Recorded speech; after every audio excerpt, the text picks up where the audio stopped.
There's a picture of Hogan and my wife having sex in my bedroom on thedirty.com. But there are so many other people and players in this dirty game that the story was never told. The first time I remember you, I was going to USF. Right. There was a hot chick standing outside of like an SUV. My buddy was with me and he said, "That's Bubba the Love Sponge." And I went, "Who?" And I go, "What?" And he goes, "Yeah, that's him and that's his girlfriend or whatever." Right. And I went, and no offense, I said, "That dude is hold with on. her?" You probably put fat motherfucker too. Absolutely. I said, "Are you serious?" He goes, "Bro, he's fucking I was fat. huge." I was fat. You were way big. Way fat. But I could pull the pussy. Oh, I'm just telling you. He said, "Bro," he said, "that dude's on the radio. He's Yeah. fucking huge. He's making fucking tons of money." And what people don't realize is, if you think about it, radio then was social media, massive. was your only form of social media. Yeah, it was huge. Think about it. It was huge. You didn't have There's no Facebook. if you wanted to know what was cool, where to go, listen to girls, listen to good music. You had the currency, and social media was the hottest show in town at the time. Right. And I had the luxury of having no rules. 93.3, the Power Pig came in and said, when I came in from Milwaukee, let it rip. We have the Power Pig started in 89 and they had kind of lost their luster in 92 and they needed a wild guy at night. So that's where the Lesbian Tuesdays and the No Panties Thursdays and the Redneck Mondays. And so I just was like, in fact, the other radio personalities would be mad at me because they had to stick by the format and play 12 songs an hour. And I'd play like 4 or 5 songs an hour and just have chicks making out and taking their panties off and shit like that. So Matt Heller from Horn Blasters, good friend of mine, I went to lunch with him a couple years ago and he goes, "You don't understand is that you were social media in the early 90s of Tampa, Florida. That's what you were. That's why everybody, if you wanted to know what concerts in town, where the hot bitches are, who's doing crazy and crude topless things, it was your show." Right. So that fat motherfucker got a lot of hot pussy. Well, that's the first time. So you said that mother. I mean, of course, I was fucking, what was I? 19, 20 years I was old. 21, 22 years old. Let's jump back, like where, to the beginning, like where were you born? Let's kind of start there and move forward quickly. Man, we got to. Yeah, I think we could just jump right into it. We could.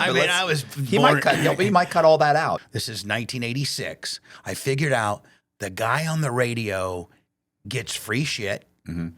Girls like him, regardless of what the fuck you look like. I mean, I'm proof positive of that. And, in a small town when you're playing top 40 music, which is female skewed, the dance music, which is what all the sorority girls and everybody's listening to, all the other, there was a rock station in town, but that's all dudes, Led Zeppelin, Ozzy and all that shit. Met this guy who was the #1 radio personality, Kerry Gray, in Terre Haute, Indiana, and I'm kind of like you. I'm a quick learner on shit, and I hung out with this guy for a month and saw that every nightclub we went to, like, people would just go fucking crazy. He'd be like, "You're Kerry Gray, the guy on the radio," and so I would go into his studio and answer his phones, and he had 6 phone lines, and all 6 were always lit up with, "Hi, this is Rhonda and I'm a Tridelt, and all of us Tridelts are here listening to the radio. Can you play Rock Me Amadeus or Janet Jackson Nasty or something?" And I'm like, he on the other hand, he wasn't a hustler. Like, he wasn't a hustler. So I'm out here hustling for him, hooking up with these bitches to come down to the studio to meet us. This pizza joint, I called them up. "Hey, you want us to give you some free advertising? Send 3 free pizzas down to the studio." If I wanted a free oil change, I'd tell the guy, "Hey, man, give me a free oil change on my Honda Civic, and we'll mention you on the radio tomorrow."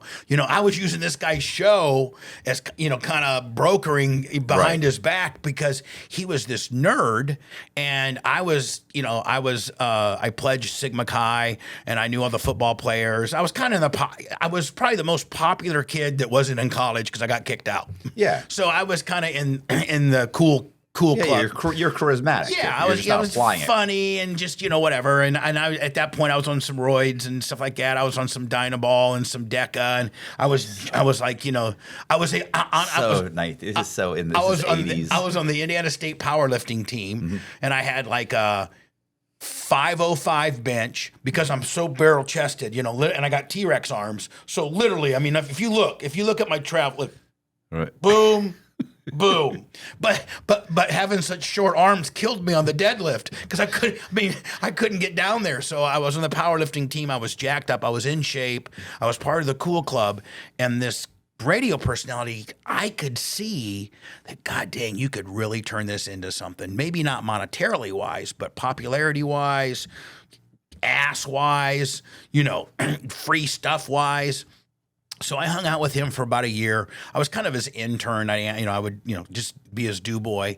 And then they gave me an opportunity to be on the air in the overnights, like midnight to 4 a.m. where nobody listens. Yeah. But that's where I was able, and I had to It's a play. starting point. Yeah. And I just had to play songs. I couldn't even have any personality. So I'd be like 103 PFR, Rockin' Valley, Terre Haute's #1 for hits and fun. This is Foghat and Slow Ride on 103 PFR. Like that would be a typical break. No personality, just read the cards. And that's where I got my start in radio. And from there I went to Grand Rapids, and then I went Terre Haute, Grand Rapids, San Antonio, Chicago, Philly, Orlando, Chicago, Milwaukee, Tampa. So when you first start in radio, you're kind of like that minor league baseball player where you're just trying to see where you catch on at. Right. I finally got to Orlando, and they're like, listen, you're at night and you can get a little wild at night. You can be crazy and stuff like that, So that's where I started developing kind of my mean, hard ass shtick where I'd hang up on kids and call them fetuses. And, Right. and I figured out that if you were a college kid, you'd want to hear college people on the air requesting songs. You don't want to hear 12-year-olds. Right. But the 12-year-olds want to think they're cool enough to hang out with the college kids. So I would be so mean to these 12-year-olds. So like XL 106.7. Hello. Hi, this is Lisa. Lisa, how old are you? 11. Get off my phone, you fetus. And I'd hang up on her. And then all the college kids would be like, oh, hell yeah, screw that kid. That guy. But when 23-year-old Rhonda called in, who was, at USF, I'd have her on the phone. How big are your boobies? Take the phone and rub your chichia pad. That's what I call their vagina, their chichia pad. And so, all the kids would be like, oh my God, this is like stuff we're not supposed to be listening to. And if their parents weren't paying attention to what they're and most parents, you as a kid, we'd go in our room and be listening to the radio, and the parents would never, our parents never, we weren't in there doing nothing wrong. So what can he do wrong? He's listening to the radio. They wouldn't put anything obscene on the radio. No, exactly. But there's some obscene shit. So that's kind of how I developed my shtick. And from there, I migrated to Tampa after Chicago and Philly and Orlando. And that's how I got to Tampa in circa 92, which is where you heard me or saw me at the convenience store and said, look at that ponytail, 400-pound fat fuck. Can he pull a bitch that literally looks like she could be the best looking chick at the dollhouse? How the fuck does he do it? Because he's on the radio. That's why. How long? So when did you go? When did syndication become a thing? That's about the same time. Yeah, right. Yeah, I was doing so well at night that they started in Tampa. Like the first year, I went from like a 10 share to a 40 share. So what does that mean? Like if there's 100 shares of so like 40 out of 100 people would be listening to me. Okay. As compared to when I first got there, 7. And everybody and the remaining 60 shares are divided amongst 31 radio stations. Oh, okay. So they would have like a massive. Yeah, so I'd have a 38 share, and the second place classic rock station like WYNF would have like a 6.5 share. Oh yeah, that's so they would just be. And so at that point, I became a monster with regards to what they were paying me, the things I got to do at the station compared to the other jocks. There were other jocks couldn't have guests. I could. I didn't have to work weekends. They really kissed my ass at this point. And so that's when they started syndicating me all throughout America. So I was like at one time time. I was in Tampa, Jacksonville, West Palm Beach, Atlanta, Toledo, Louisville, Cincinnati, San Diego, Richmond, Virginia, Toledo, Ohio, but I was they had me syndicated all throughout the J-Core or Clear Channel owned stations, and they would pay me like, I think my first contract in 92 was 30,000, and my first ratings book came back, and I went from like a 9 share to like a 21 share, and they ripped my deal up and gave me a 3-year, $100,000 per year contract. So I had a 3-year. I thought you were. Oh, I mean, I thought I was fucking bald. 92 in 1992, 100. But that's like making $500,000 now. But I was doing. I had 7 nightclub gigs. So like Mondays I'd be at Mako's, Tuesdays I'd be at, this place and that was 300 cash a night. So I was doing. So what do you mean? You just have to show up there? Yeah. So at 11 o'clock I get off the air, 93.3 FLZ, Bubba the Love Sponge, and Power Pig. Don't forget, in about 45 minutes I'll be at Mako's nightclub. We got Naughty Nighty contest. Come see me. I'll be there 11:30 to 1:30. Mako's tonight, Monday. So I had Mako's, SMZ. I had 7 gigs. I had a gig every night, and it was 300 cash a gig. So I was doing 2,100 just in gigs a week. Cash, blowing it. Just absolute, going to the dollhouse and just limos and airplanes and just blowing it. But then they would pay me like $5,000 for every additional market. So I was making like another, $100,000. I had like 22 affiliates. So I was making like $350,000 back in 1992. Just fuck. And, had I been smart. And so I had this financial guy, and he's like, listen, you need to buy property. Right. Okay. Stop spending it on whores. Stop. And listen, here's the thing. I've never smoked a cigarette, and I don't drink. So I didn't have any of these vices that take most rich people down. My vice was pussy. Mm-hmm. I mean, I would literally spend, like I would fuck a bitch, and then I figured I'd want to keep her around, so I'd go buy her a $1,400 Louis Vuitton bag, and then you got her hooked. I mean, at that point, she's coming. I had like 10 of those girls. Right. So, but I had this financial guy. He's like, listen, just take your gig money. Take your paycheck and you live on your paycheck. Yeah, blow that, but at least invest this. Take your $10,000 a month gig money and buy property. And I remember, if you know the Tampa area and you're driving down Memorial and you're headed to Pinellas, it turns into Racetrack Road, that whole area. Well, right after there's apartment complexes now there on a Super Target, and I had a chance to buy that land in 93. It was 71 acres, and it was just all field. It was a big field and maybe even some wetlands, and they wanted, I think, $660,000 for it. And my guy, Shay, his name's Shay Edelman, he said, listen, you got the money to put it down. You can finance it for 15 or 30 years, however long you want.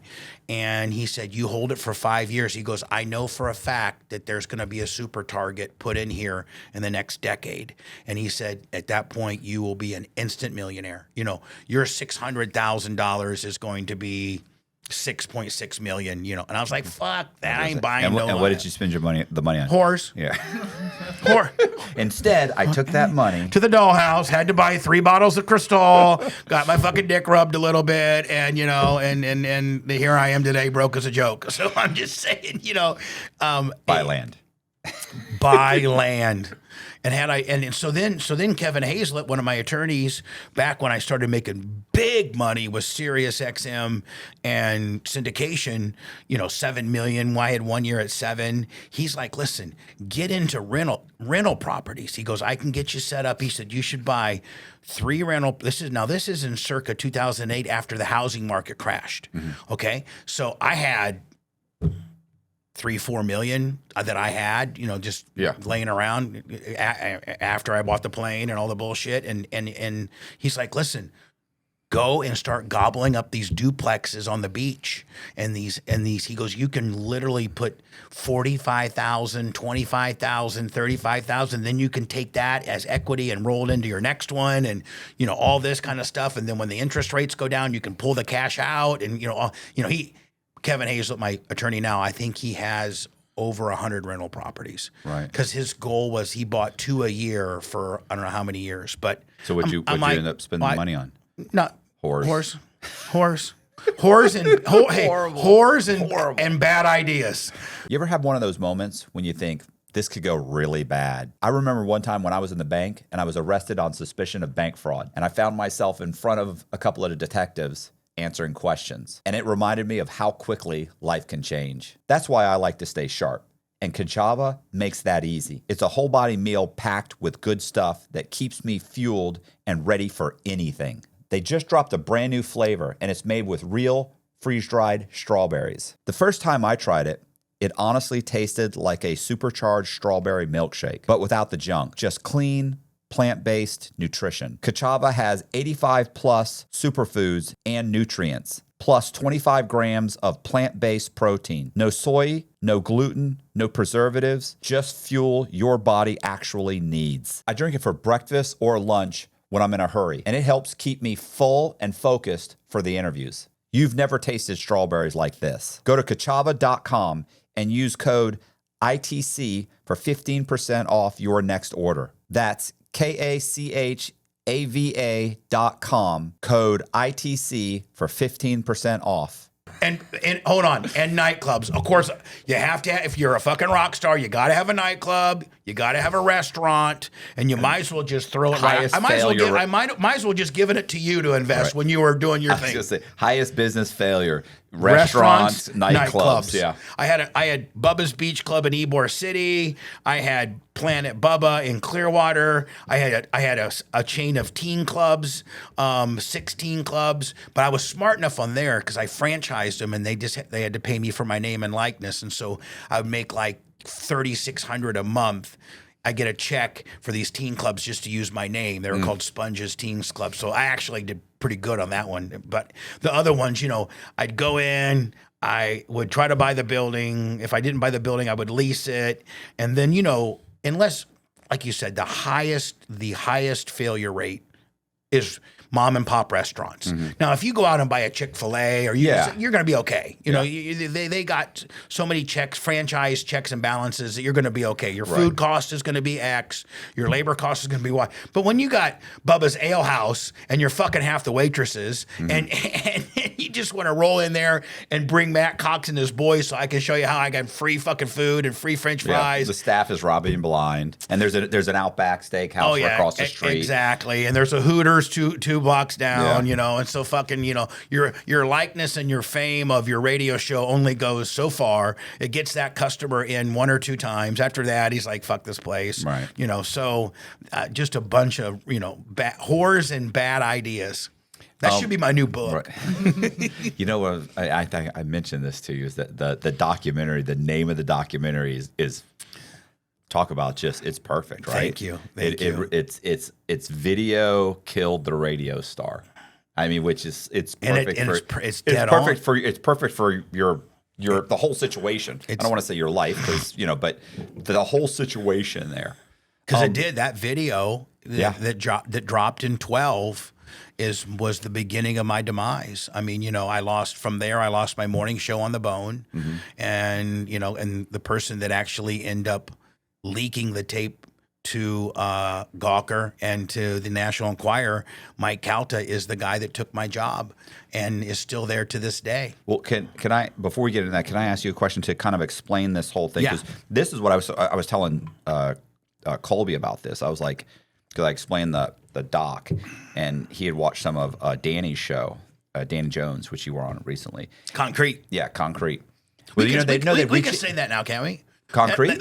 He's an ally. Yeah, that's your boy. It's not Concrete anymore. It's Danny Jones. If you go look it up, really? You can look up Concrete. But if you look at it, he rebranded it as Danny Jones. Yeah, good. He should. And yeah. Well, he and I have a mutual friend, Julian Dory, and I know I'm saying it correctly, Dory.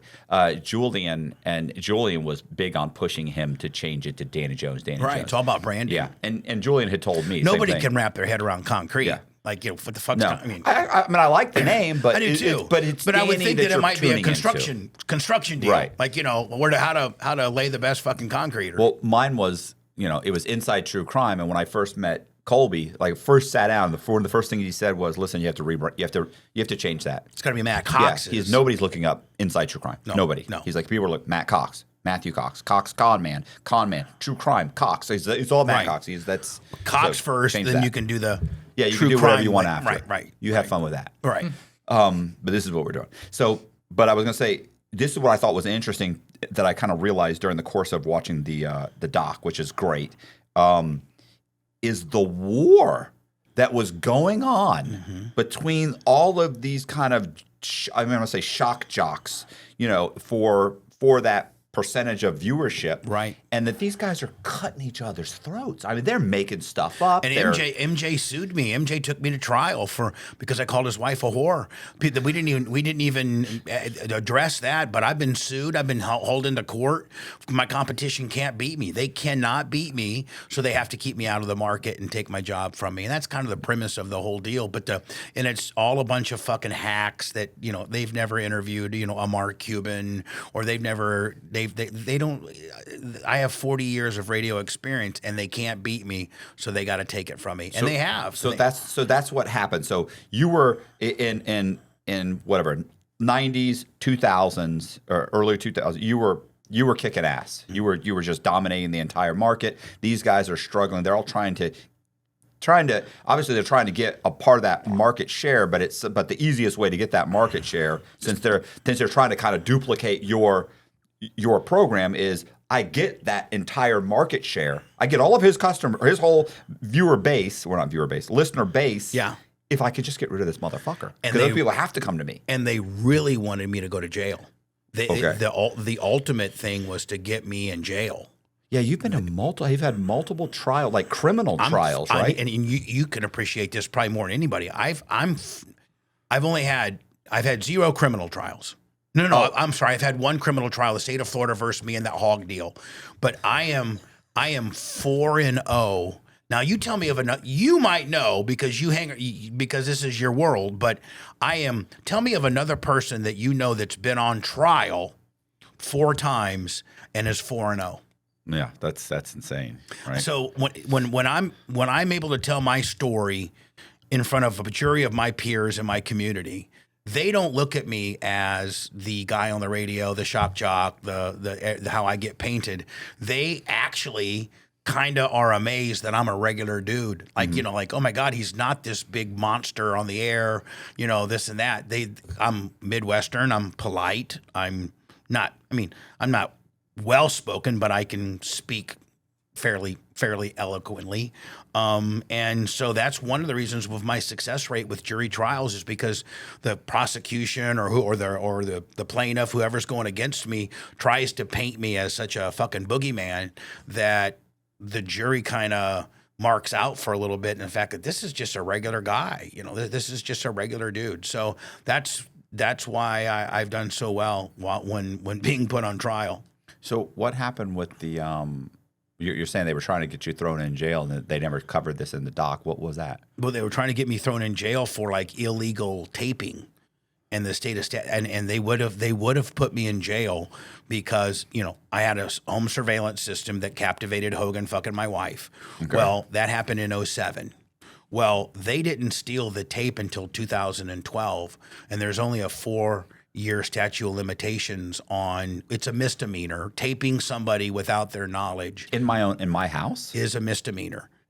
Yes. You have every door cam on every house in the country right now, tapes everybody that walks up to the door. And that's a misdemeanor. Going online without using ExpressVPN is like going to the bathroom without locking the door. Even if you think you have nothing to hide, why give a random creep a chance to invade your privacy? In the US, your internet service provider knows every single website you visit, and they can legally sell that information to advertisers. ExpressVPN reroutes 100% of your traffic through secured, encrypted servers so they can't spy on you. Here's why I like ExpressVPN. It hides your IP address so third parties can't track you. It works on all devices, phones, laptops, tablets, you name it. And it's dead simple. Open the app, tap one button, and you're protected. I use ExpressVPN every time I go on a hotel or airport Wi-Fi. Those networks are wide open. And it's important for me to keep my private stuff secure. Once somebody gets into your personal stuff, it's hard to undo. That's why I lock mine down online. Secure your online data today by visiting expressvpn.com/ITC. That's expressvpn.com/ITC to find out how you can get up to 4 extra months free. expressvpn.com/ITC. Okay. If it's leaked in an inappropriate way, it's a misdemeanor. So that's what they were trying to get me for. And thank God the statute of limitations had ran out. I was going to go to jail or at least get hemmed up and had to defend myself on yet another lawsuit for illegal taping of Hogan. Well, so let's go back. What happened with that? When did you meet Hulk Hogan and become friends with him? I met Hogan in 1997. He was promoting his wife's new restaurant, the French Hen. Okay. And he came into I was on 98 Rock, #1 guy, and Hogan was a very good marketer, very good promoter. And so he knew who he needed to go talk to get the word out. Again, this is pre-social media. Mm-hmm. So he came on my show. Promoted his wife's restaurant. They packed out that night for the grand opening. I was invited. I went. It was fairly close to Christmas of 97. And he invited me to his annual Christmas party that he has at his house in 97. And we just really hit it off real well and became, really good friends from 1997 on. We were inseparable. We saw each other every day. He either called the show and was on the air for 10 or 15, 20, 30 minutes, or I was at his house after the show working out. And I got in some of the best shape of my life when I was with Hogan, but circa November of 97 is when we first met. Okay. And so, so you guys remain friends? Oh yeah, best friends. Friends. This killed me, Colby. This is... when he would go into surgery, he'd have you come and wait. He'd get all, put the dressings and everything and scrubbed up and everything and have to stand there in the room with Hogan because Hogan was so concerned that when he went under that somebody would take a picture of his dick and spread it out there. On two occasions I did that. I scrubbed in, and I'm talking fingernails, and now you got to mind I know I needed to scrub in because the room needs to be sterile, but I'm nowhere near the body. Right. I'm literally, I'm not seeing, but I'm making sure nobody's whipping out a camera to take a picture of his wiener. He used to be like, brother, I don't want anybody to take a picture of my whiz, ain't so you got to get in there. So I'm literally out to lunch. I have no idea. I'm just making sure nobody's snapping a pic, so that happened on 2 different times. But it was I'm there. Here I am, some stupid, and with the doctors with the hairnet, and I'm scrubbing my nails, and I'm like, I don't know why I need to get this clean because I'm not going to be anywhere near the body. Mm-hmm. I'm just going to be over here. So, so what happened? You guys are buddies, right? Yeah, and. What happens? How does it lead up? What leads up to him staying at your house? So in 07, we're buddies from 97. Now it's 10 years. He's the best man at my wedding in January of 2007. And so at that time, him and Linda were really, really going through, or just started the really dirty divorce process. And so in July of 07, he was actually kicked out of his own house while they were working on this divorce. He was at the low point of his life. He was drinking a lot. He was just doing a lot of bad shit. And he was staying in these little fucking flea bag motels on the beach. Is he broke? Yeah, he's broke. Okay. He's absolutely broke. Because Linda's taken, Linda has everything, and in the initial divorce settlement, she got 70%. She got 70%. That's insane. For what? For being with him for 23 years. And it was my understanding when he told me what the verdict would end up being when they were finally divorced is that he would rather have given her it's my understanding, the way he told me the story was that he would rather give her, instead of 50-50, which seems, they didn't have a prenup. Yeah. Which, at that point, 50-50 seems about as fair as you could get for that me. seems reasonable. Including all businesses, service marks, whatever. So his lawyer convinced him, and let's give her 70 now. And I think it was like $24 million they're talking about. So let's give her 70% now. And then she wanted 50-50 for life thereafter of all service marks. But she had the right to ask for it because after 20 years in Florida, there's a kicker that comes in. So if you're going to ever, there's a kicker after 20, and get rid of him before 20. Yeah, well, preferably before 10, because there's a kicker at 10 and there's a kicker at 20. Actually, get a prenup like I had. Right. I had the best prenup. My wife got $1,000 for every month we were married, payable in 51 installments.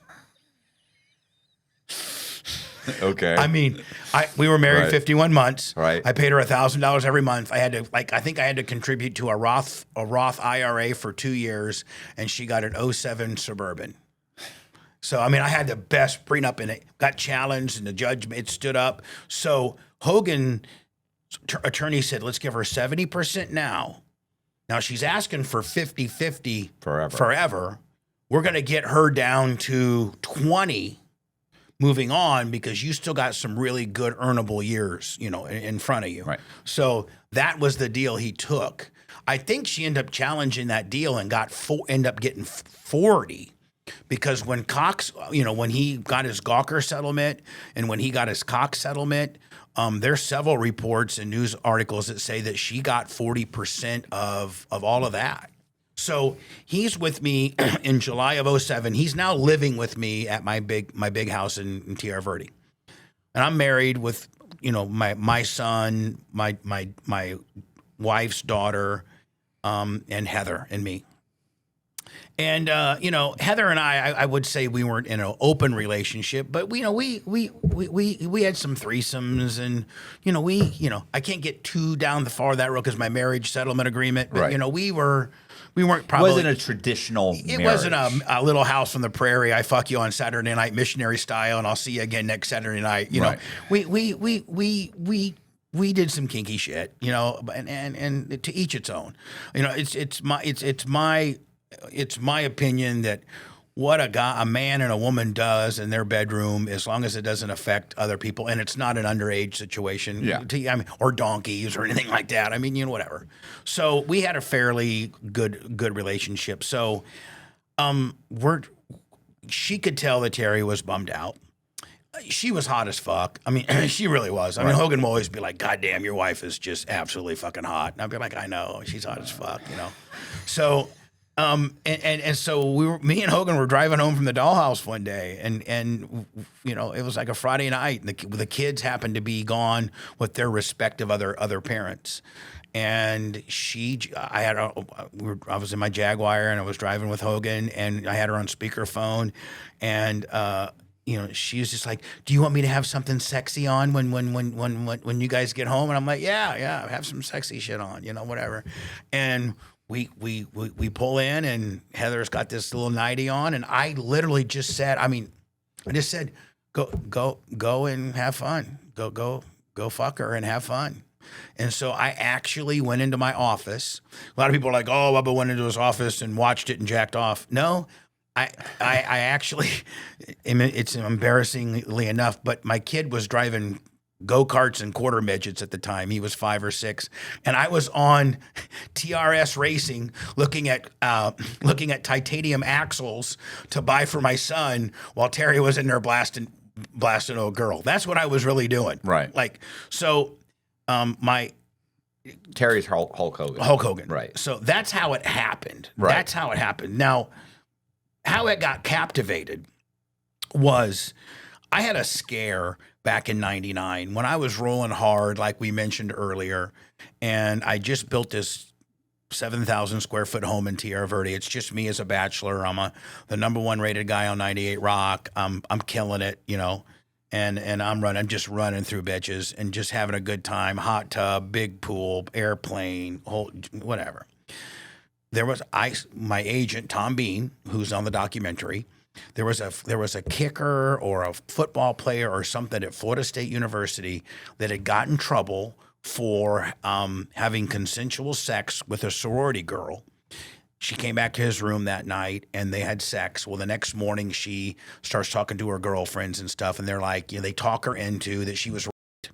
You know how that goes. Yeah. Because she didn't want to feel like a slut, so she wants to come to find out that he actually had his room, had surveillance in his room. And he was able to show the police. I mean, if you have videotape of 2 people fucking, you can tell if it's consensual or not. Yeah. You can tell whether it's forceful. You can tell by watching what's going on, what the atmosphere temperature of the room is.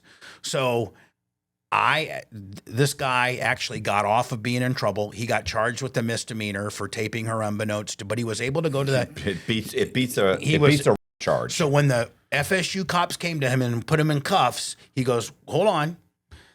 He lawyered up. His attorney the next day brings over a disc or whatever and says, you watch that and you tell me at what point does she act like she doesn't enjoy it and it's not consensual. They let him out the next day. Right.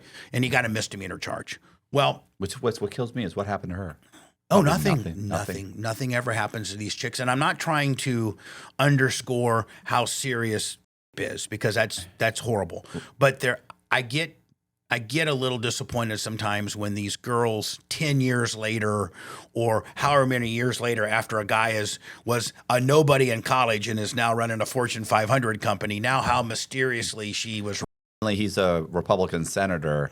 And she's decided that she's, you know, she was violated. She was violated 15 years ago, and she's going to start screaming and just about now it. she remembered it. Yeah.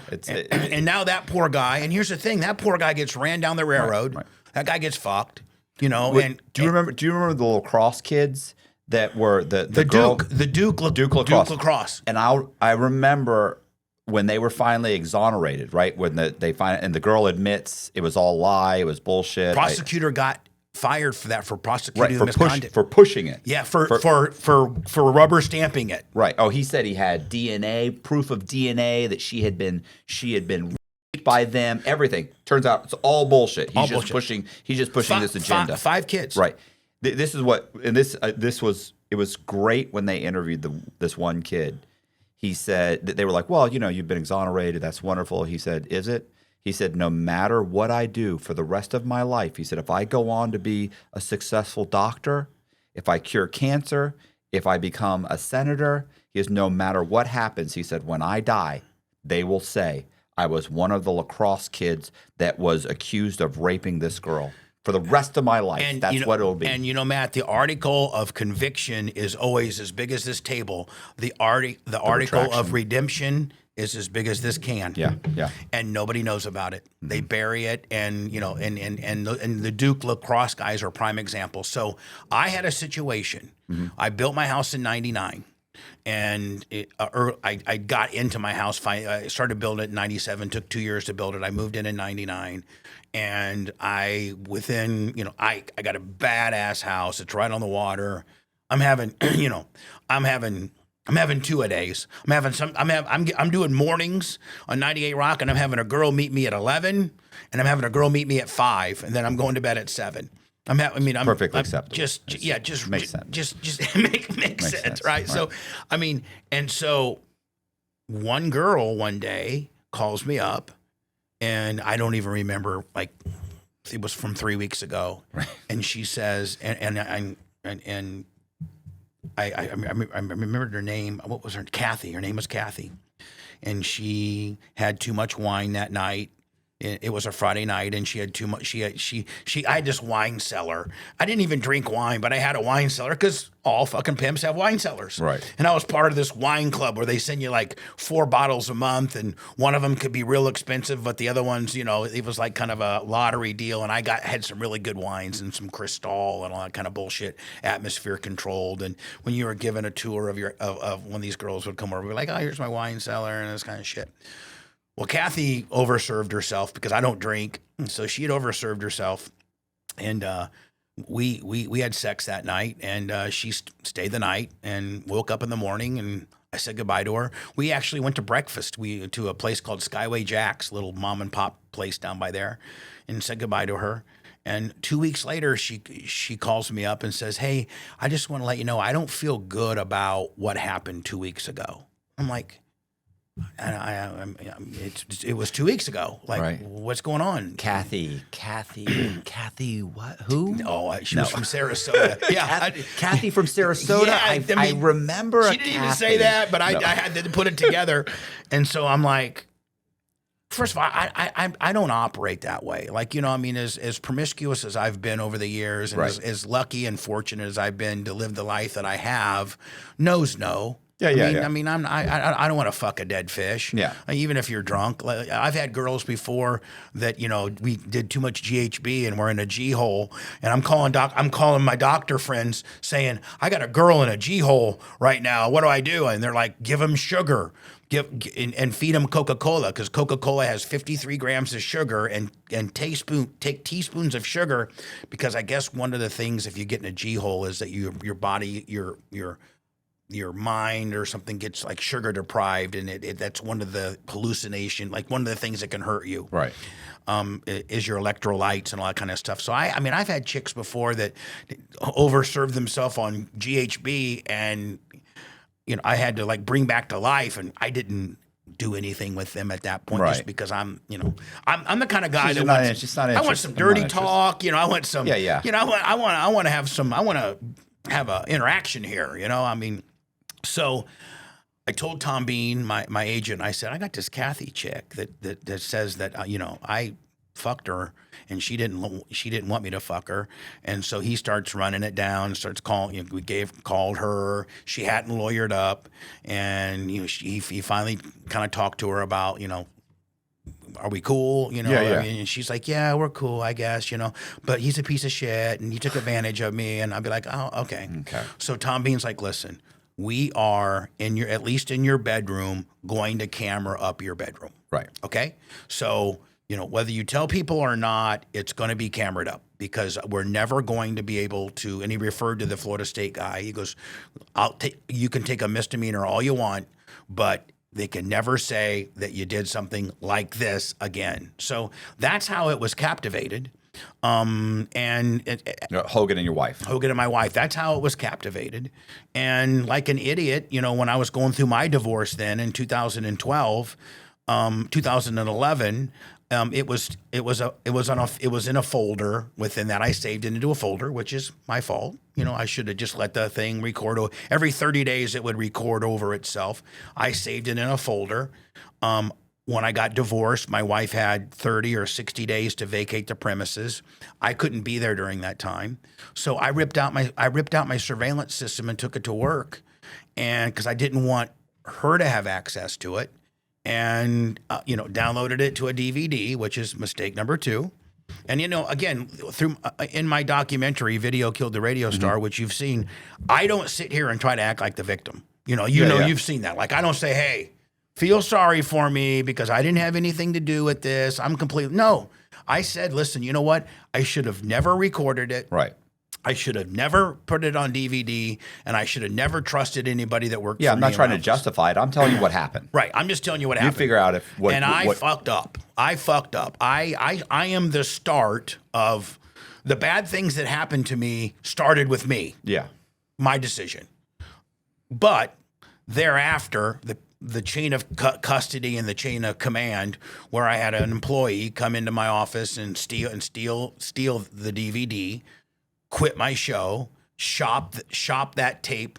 Who is that person? Spice Boy Matt Lloyd. So who was Spice Boy to you at that time? He's on my show. He's a co-host. So he's a co-host. He's there Every you day. gave him Spice Boy because of the Spice Girls. Right. Right. And he'd been with me at that time for 10 plus years.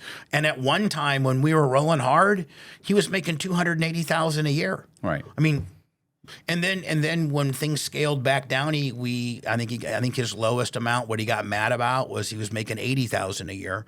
You know, but still for a guy who's got the he has a high school education. I was gonna say he has the ability to pull in 25 to 30,000 at McDonald's. He was a dropout from Countryside High School working at Clearwater Mattress when I found him. Right. So I make him a big time radio superstar. He's quite frankly really good on the air. He was a great kid.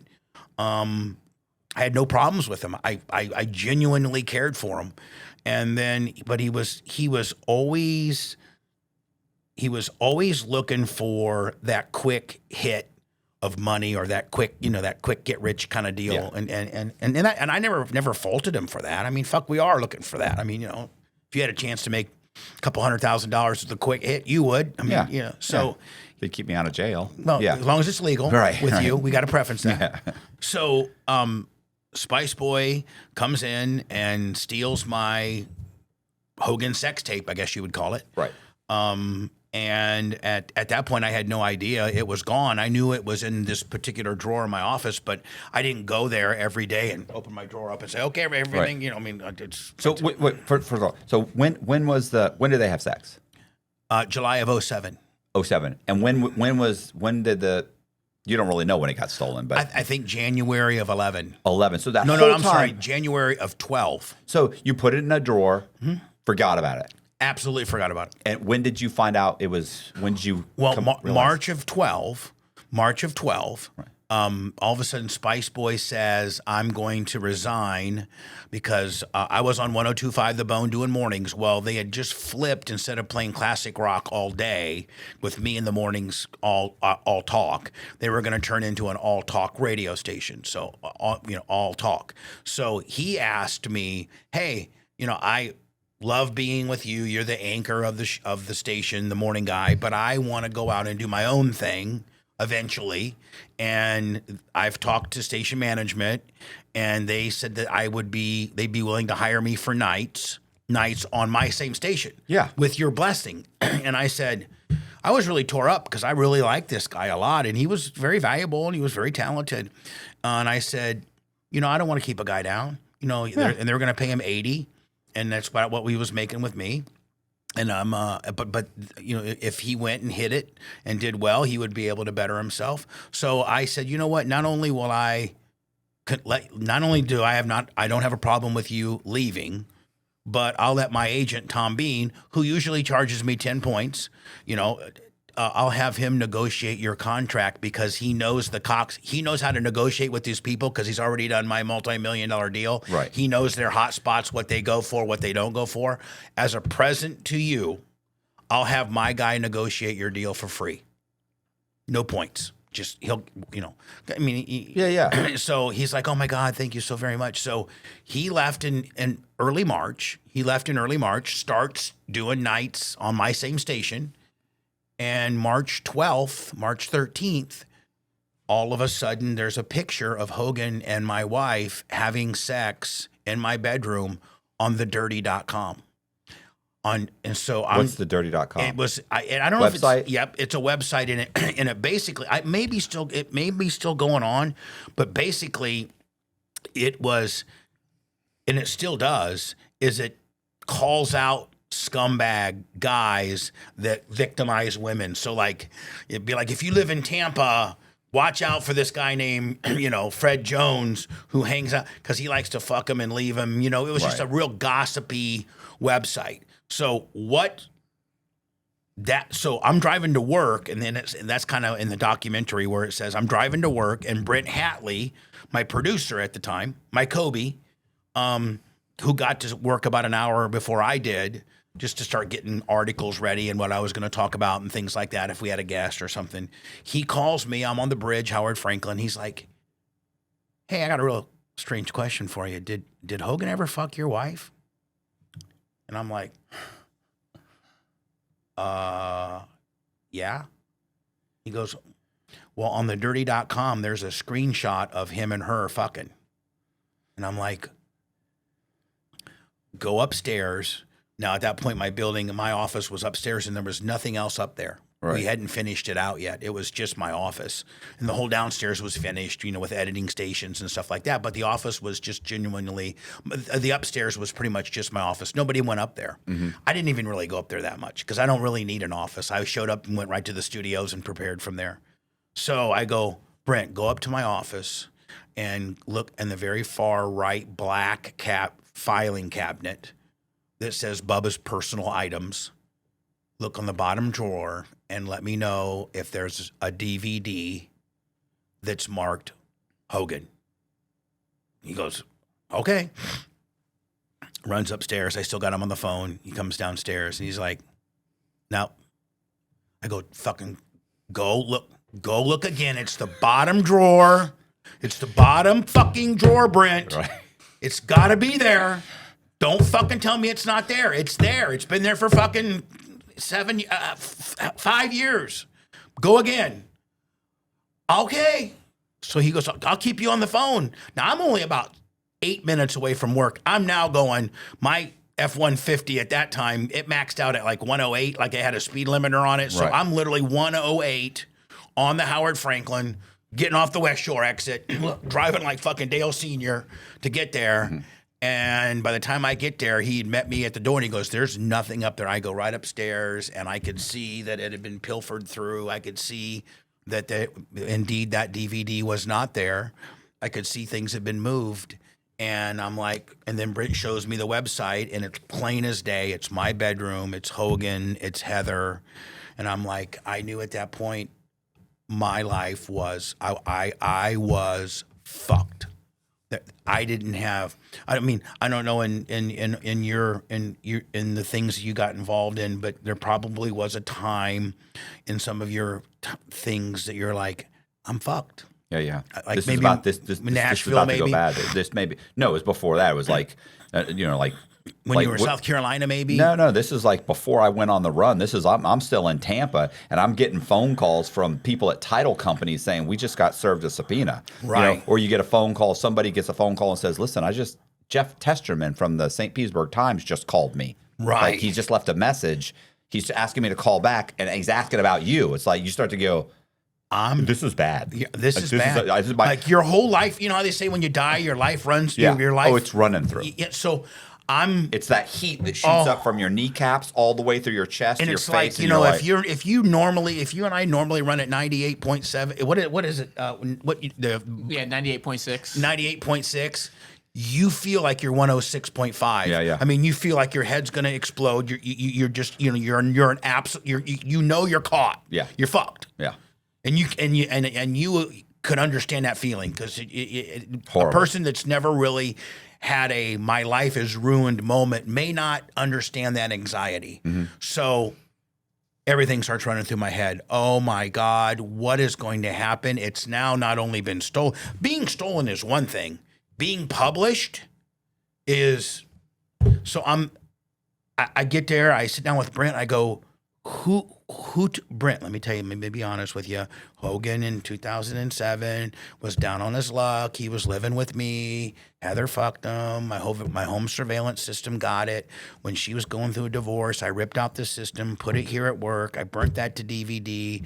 My lawyer, Regina Hunter, told me, burn that shit. Get rid of it. I didn't, like a fucking idiot. And we all have had these moments in our life when we should have done A when we did B. Right. And I'm like, Brent, what? I mean, like, I'm almost in tears, and he's like, I don't know. So he called. The Dirty is based in California. So he somehow, after the show, we were 6 to 10. I can't. I try, and when you're on the air, like right now we can take little breaks and stuff, and we can edit and stuff like that. But when you're on a live high wire, like the way I operate, you don't have the luxury of calming yourself down, like, okay, 3, 2, 1, it's 6 o'clock, boom, we're live. Hey, Bubba the Love Sponge with you. How you doing? Like you gotta be, you gotta be locked in, and you don't have time for any bullshit or any, like my family knows not to text me during my show unless mom fell over and broke her hip. Like, don't fuck with me. I'm locked in for 4 hours. Yeah, I don't want to be. I don't want to be. It's Same like, with you when you're interviewing people and you get locked in your zone. right. Well, we had the other day the Charlie Kirk thing. Like, it had happened the night before or the day before, or it was actually I think 2 days before, and I had an interview, and it was just running in my head. Yeah. Running. And when I got here, I remember I walked in, and I actually on the way here started thinking, like, bro, how unprofessional would it be for me to tell? So I was being interviewed by a former, a retired FBI agent, and he's been on several times. I think it's posted. I think Did it today? No, not supposed to yet. No, he's This been on a guy's bunch of multiple times. Oh, okay. Great though. You should have him on. I need to. But I remember on the way here, I was thinking, how fucked up would it be if you got there and canceled on Tom? On this guy. guy. That's how bad it was. I couldn't stop looping it. Right. Luckily, I got here, and Tom was in such a good mood and joking around and having, he's such a personality that as soon as I got here, he started joking and jabbing me and poking and having fun and everything. And Colby was hitting it there. So I got kind in of the pull mood. you up a little By bit. the time I sat down, I was like, I'm going to be good. I'm going to be good. Right. And then we had a great show. Sure. But it could have gone, like, I couldn't stop. You couldn't get in the zone. Right, I couldn't, and I'm people usually don't- great. People don't realize the being on factor. When you and Jess are watching TV or eating dinner, you don't have to be on. No. You can be Matt. Right. I mean, hey, how you doing? Yeah, I'm good. I'm a little bit sore, whatever. But when you're on, Yeah. and lights, camera, action, not everybody has a job like that they understand what being on means. So here I am. I'm 5 minutes before the show starts. I literally know my life is ruined. I can't cancel the show. I mean, I'm not sick or anything like that. I can't really let the cat out of the bag. I mean, nobody and really the world knows about this yet. Britt just happened to stumble upon it. And you're still kind of hoping maybe I could quash this. Maybe I can get it taken down. Maybe I can. Yeah, I'm right? thinking, okay, well, how big is it? Is it only here? Right. Can I handle it here? Like, is it just here? So, Hogan calls me. And yeah, Hogan calls me. And I was a fucking little scared bitch, little fucking pussy. I said this on the documentary, and I lied to him. I'm like, Terry, I don't have any idea how that got out. And I really didn't. Right. But he's like, I didn't think you were taping me at the time. And I'm like, I am not honest with him. I'm just trying to fucking kick the can down the road because I'm trying to gather information. Now Hogan calls me at like 8:10. Why, where I'm on the air and my phone and my thing's just fucking vibrating like a vibrate. Right. So I go to a commercial break and I can see that it's him. I step outside. He's like, brother, what the fuck's going on? Because he knows now. Yeah. And then I'm like, and at that point I hadn't had any time to process where, when, who, why. I'm like, Hogan, Terry, let me get off the show and let me start trying to track this down. Well, that's fuck tracking it down. Well, you recording me and all this kind of bullshit. And I'm like, I didn't know what to fucking say. I mean, Right. Other than I wasn't truthful. And then so I get off the air. We find out that it was given to them by an anonymous source, and it was Spice Boy who did it. But we didn't know that at the time.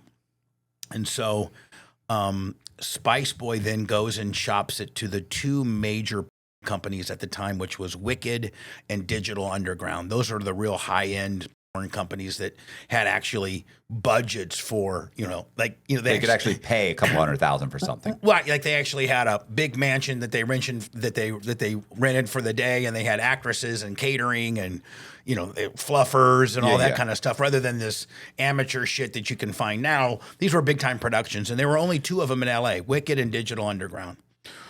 Well, I had gotten word that both of them had been offered this tape.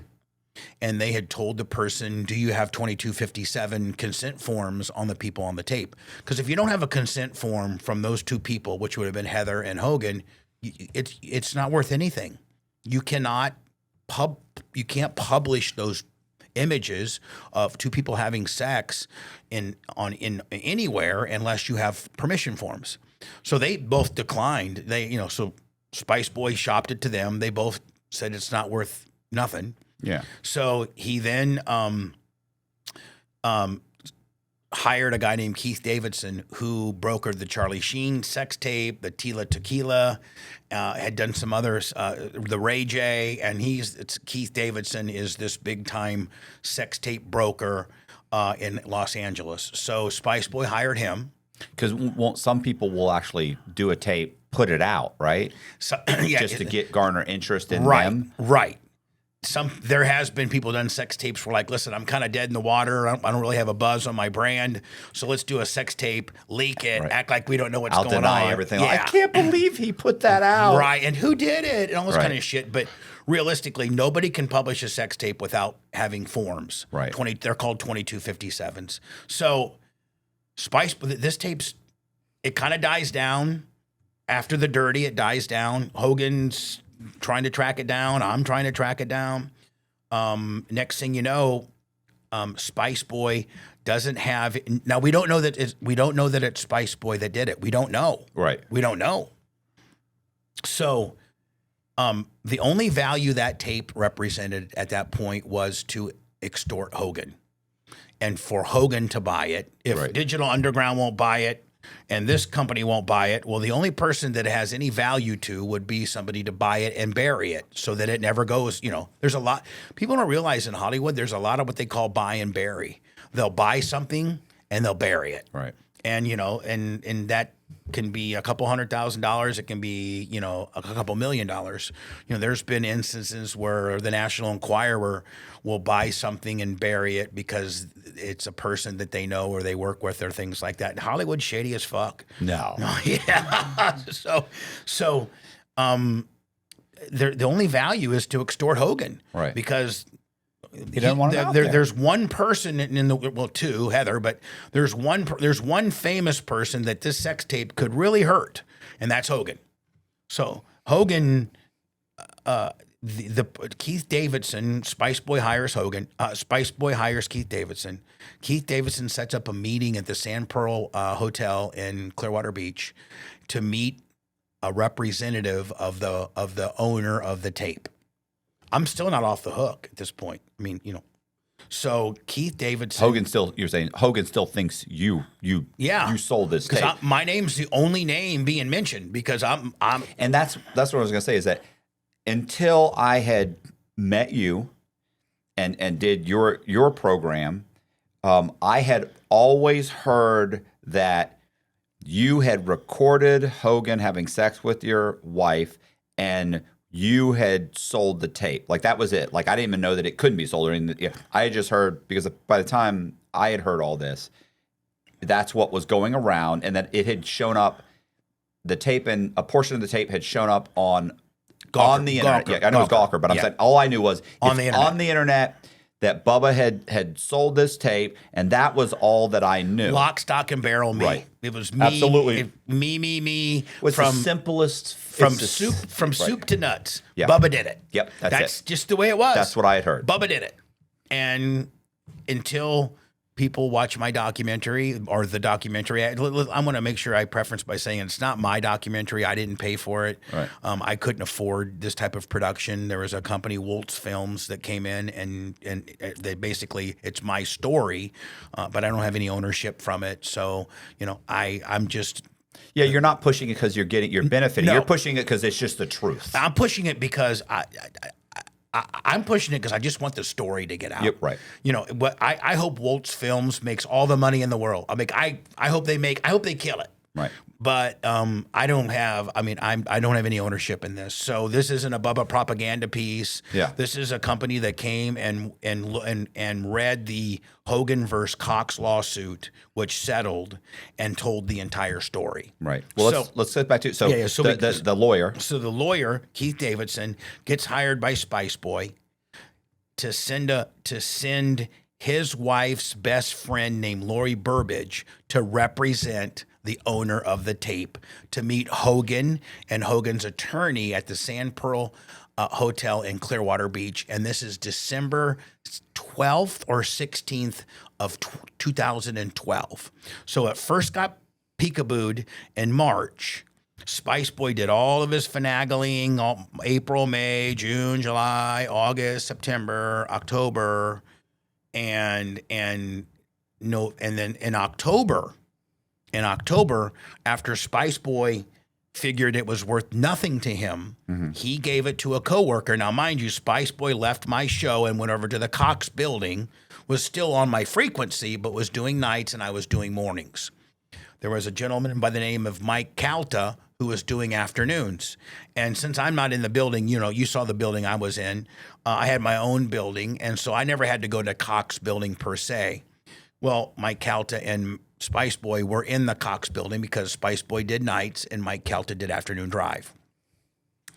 Well, Mike Calta's all-time dream and the dream of most radio personalities is to do morning drive. That's where they pay the most money. That's where you have the opportunity to syndicate. That's where you have the opportunity to make the most money is mornings. They don't pay the night guy. I mean, my Power Pig days were a complete aberration with what they pay. The night guy makes 30 grand. The morning guy might make $1 million. That's the disparagement on in that. It's much like it's like TV, it's like the number one show at 8 p.m. probably makes far more than the sitcom that they replay at 2 p.m. or something like that. So it's all about day parts. So Spice Boy in late September goes to Mike Calta and says, this tape ain't worth shit. I can't get shit for it. Nobody, we don't have these forms we signed. don't have the form signed. We can't sell it. I got this tape, but I haven't been caught. Nobody knows who it. Everybody thinks it's Bubba. Right. Everybody thinks it's Bubba. So he gives the tape to Mike Calta. Mike Calta is represented by a guy named Tony Burton, who works for Don Buchwald and Associates, who is Howard Stern's agency. I'm still with Stern in 11, clear up until 11 or until 12. I'm with Stern. Little did Stern know is that his agency, Don Buchwald and Associates, are the one that brokered this, or had a lot to do with brokering this tape. So Spice Boy gives it to Mike Calta. Mike Calta gets a hold of his agent, Tony Burton, and says, I got this sex tape. We can get Bubba thrown off the air, and I can do mornings if we can get this thing out. So Tony Burton, who worked for Don Buchwald and Associates, who repped Mike Calta, called A.J. Delirio, the editor of Gawker, and said, let me send you this tape, and you let me know what you think about it. So Mike Calta took it from Spice Boy, sent it to New York City. There's emails showing the address and all. If you see the documentary, it shows the phone calls and the conference calls and the emails and where to send it. And then AJ Delirio says, we're going to take it and slice it up and make it a highlight reel of it and all this kind of stuff. This isn't Bubba feeling sorry for himself. This is all, court documents. And so on October 12th or 13th, the Gawker publishes the infamous 1 minute and 41 second phone clip of Hogan and Heather having sex. Hogan's flipped out. Him and I aren't talking. Right. Everybody still thinks I did it. Everybody still thinks I did it. Cox, I can feel the tension with Cox. They want to get rid of me. Mm-hmm. We don't want the guy who brokered a sex tape as our morning man. That's not a good look. Advertisers are canceling because, I'm still public enemy number one. There's no other explanation as to who could have leaked this tape. So Spice Boy takes one more bite at the apple. So it's been published on Gawker. And as Spice Boy said on later documents, that was the shot around the herd that was a shot on the bow, on the shot across the bow, if you will, to get Hogan's attention. And so, but that was sent by Mike Calta. Mike Calta sent that tape, got it distributed by Gawker, but Spice Boy still had a copy. He hires Keith Davidson in December. So the Gawker published the tape in October. By December, Spice Boy still has the tape, and he's still trying to get money from it because Gawker paid nothing. They didn't pay Calta nothing. They just published it, and that was damage enough to me because Calta's, his target's me, and Spice Boy target is money. Right. So I already I'm done. I'm done at this point. Advertisers won't advertise on me. I'm public enemy number one. So They haven't fired you yet, though. no, they haven't fired me yet. Okay. But close. So Spice Boy arranges a meeting with Keith Davidson to represent him to meet Hulk Hogan and his attorney at the Sand Pearl Hotel. Mm-hmm. Hogan knows that there's some fuckery going on here, so he calls the FBI. And he tells the FBI, listen, this sex tape, this infamous sex tape that has been fucking everybody's world up, there's somebody representing themselves as a broker for the buyer that's supposed to meet me and my attorney at the Sand Pearl Hotel for us to write him a $300,000 check. They want $300,000 for this sex tape so that it goes away. But it's already been published on Gawker, so a lot of the damage was already done. Mm-hmm. Hogan goes and they meet with they wire Hogan all up, like the FBI. They wire him up. They wire his attorney up. They meet with him before.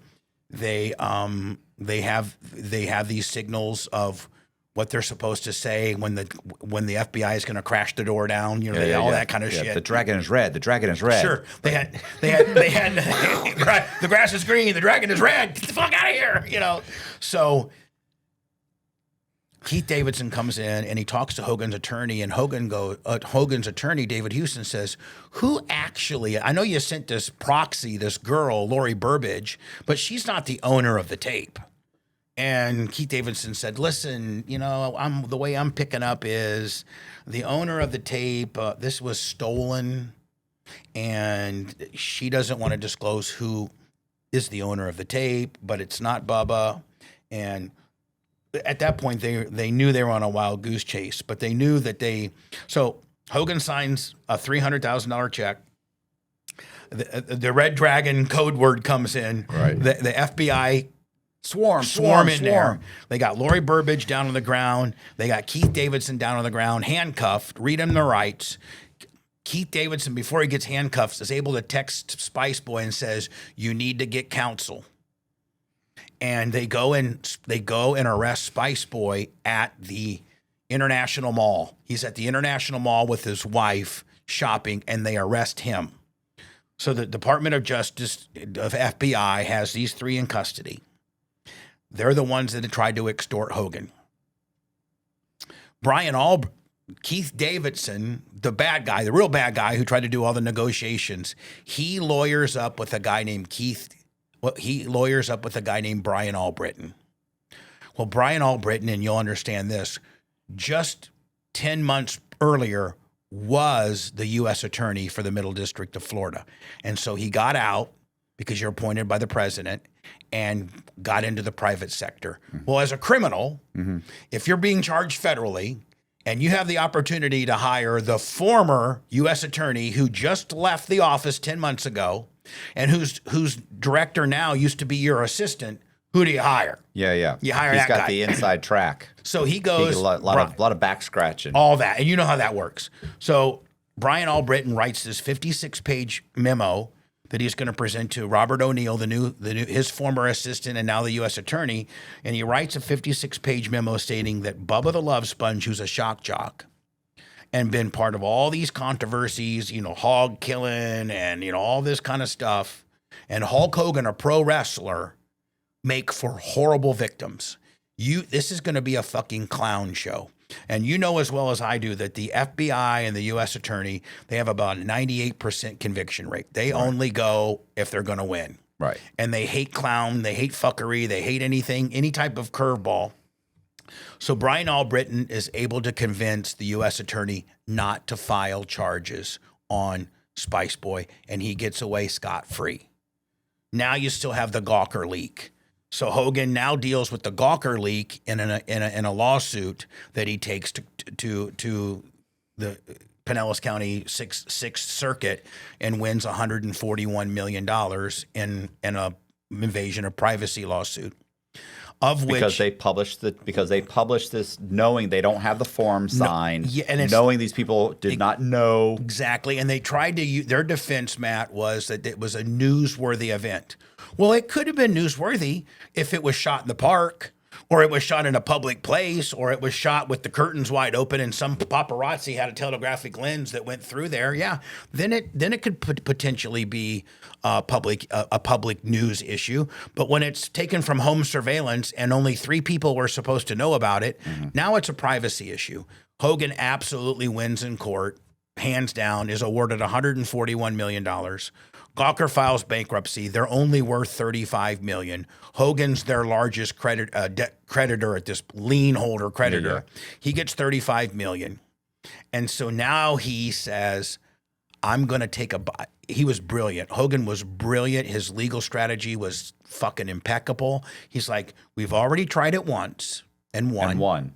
So now, and those are for the people that published it. Now let's go sue the people that leaked it. And so we're in depositions then, and at that point, at that time, so let me back up just a little bit. After the Sand Pearl, and Brooke Hogan was just on my show a while ago. Her and I kind of reconnected. After the Sand Pearl takedown, Hogan was all wired up and stuff, and so he came home and he still had like tape and stuff on his chest, and so as he was taking his tape off of his chest and stuff, Brooke and the wife at his time, Jennifer, Hogan told Brooke and Jennifer, I know Bubba didn't do it now. I know who did it, and it wasn't Bubba.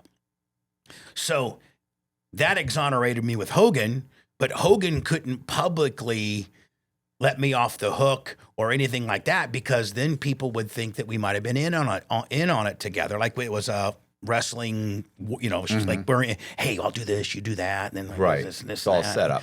And it's just, it's a bad look for him. It would have exonerated me and made me look less like a fuckhead, but he didn't care about that. Yeah. As you know what, and to be honest with you, as he should look out for himself. At that point, I'd already fucked myself up. So, but he did know that I didn't do it. So he then goes and files a lawsuit against Cox. Now, Cox isn't like Gawker. Cox is owned by Apollo Management Global, and they're worth about $800 billion. Right. Billion. They own Sealy Posturepedic. They're one of these big hedge fund companies that buy everything and, into different spaces and things like that. They also own Cox Media.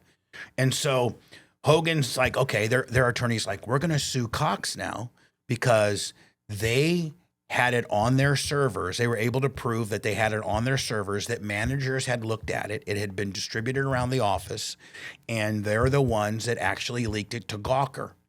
So, and they got real money. If they get a verdict, now we've tried it out. We've already tried it in the Sixth Circuit. That's where we're trying it again. And we got 141 on the first one. Right. So we're probably looking pretty good here on a company that can, and with a company that couldn't pay it, but Apollo Global, they can pay it. Yeah. 141 ain't shit for them. They're like, fuck, we're good and we're golden. So they're not even going to try it. Like Cox already knows that they're right. Don't you think? Well, I don't remember whether they tried. No, they jumped through the hoops. They got phone logs. They got Calta emails. They had, as well as I do that the only way you settle a case is when you're dead to rights. They got you dead to rights. Yeah, they're thinking we may not be able to beat this. Whether it's criminal or it's civil, you settle when you don't got a fucking chance to win. So one day before Calta's deposition, who's the main character, who's the main person here? Now, mind you, I'd already been fired. Cox had fired me, and guess who they put in my position? Calta? Mike Calta. And guess who's there today? Still? Mike Calta. He's still there today. What about Spice Boy? He works for iHeart selling advertising. Oh, okay. They both stayed in the business, so to speak. So one day, approximately thereof 1 to 10 days before Calta's deposition, and he's the main character. He's the main guy. Cox writes Hogan, what I was told to be, and I don't know it to be true, but I was from very reliable sources told that Cox wrote Hogan a $52 million check. And that is the print. Basically, Cox v. Hogan is what this documentary kind of lays out. If that had gone to trial, all of what my documentary talks about, the documentary that is involving me. I always say my documentary. Yeah, but is that lawsuit that settled in conjunction with most. This is where it maybe even kind of blew your mind a little bit. But this tape was ultimately used to get Donald Trump guilty on those 36 counts in the New York courtroom. Remember, they took this tape that had 5 years of statute of limitations on it. And the FBI in 2016, 2017, they're trying to get Trump for the Stormy Daniels, Karen McDougal negotiation. Remember, they're so far up his ass. Oh, yeah. Trump was like, man, I should have drained the swamp. I should have, and he left the FBI director in there, and they fucking turned on him. Right. And their big hot spot was that Stormy Daniels, Karen McDougal negotiation. Well, guess who represented Stormy Daniels and Karen McDougal? The same guy that Keith Davidson. Okay, Keith Davidson. So they are looking at the file, and so Trump's personal attorney at that time was Michael Cohen, Right. the guy who ended up doing 2 or 3 years in Fed. Yeah. So, and you know as well as I do that if you there's what they call attorney-client privilege. Right. They can't get your attorney to talk shit about they. That's very sacred in our whole judicial system. That's one of the most sacred aspects of the law. Right. Is a client attorney privilege. So the feds figure out that Keith Davidson is the one that represented Stormy and Karen McDougal. And so they go to Keith Davidson and say, hey, we know that you represented them. We want to be able to show, that campaign funds were used or not used. We want to dive into this case as to how all this went down. Well, Keith Davidson says, fuck you. I can't talk to you about that. I can't talk to you about that. And they're like, oh, you can't? You can't? Do you remember Tampa? Remember Tampa? Yeah, I remember Tampa. Do you remember that extortion case we could have had on you? Remember that? We had you dead to rights. We had your nose down to the sand pearl, handcuffed. Remember that? Yeah.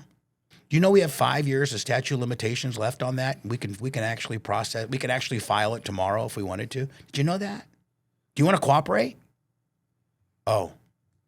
So all of a sudden now Keith Davidson mysteriously turns into a cooperating witness and gives them every correspondence he had with Michael Cohen.